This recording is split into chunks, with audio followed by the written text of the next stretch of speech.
मगर मुजरिम गिरोह भी हर दौर में एक नया तरीका अपना लेते हैं।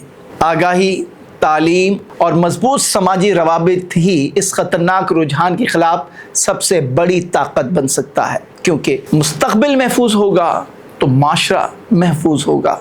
नाजरीन, अनमोल उर्फ पिंकी, जिसने जुर्म के वारदात के अंदाज को एक नया रंग दे दिया है और बहुत बड़ा नेटवर्क कराची से लेकर खैबर तक वो चला रही थी, और ये सब कुछ हो रहा था कानून के शिकंजे के नीचे।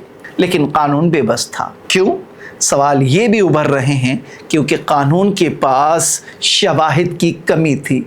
मालूम तो सब कुछ था, इसीलिए अगर आप गौर करें सिंध के वज़ीर शजील इनाम मेमन क्या कहते हैं कि जब उनके पास इंसदाद मंशियात का पोर्टफोलियो था तो उन्हें ये इस बात का इल्म हो चुका था कि खातून यानी कि यही पिंकी रानी साहिबा एक मुनज़्ज़म नेटवर्क चला रही हैं, लेकिन शवाहिद नाकाफ़ी होने की वजह से वो इन पर हाथ नहीं डाल सके। इसलिए क्योंकि पुलिस और दीगर कानून नाफिज करने वाले इदारे आज भी रिवायती तरीके से तफ्तीश को आगे बढ़ाते हैं, और दूसरी तरफ जुर्म ने एक नया अंदाज अपना लिया है। डिजिटल दौर है, AI का ज़माना है, जुर्म भी अब मॉडर्न हो रहा है।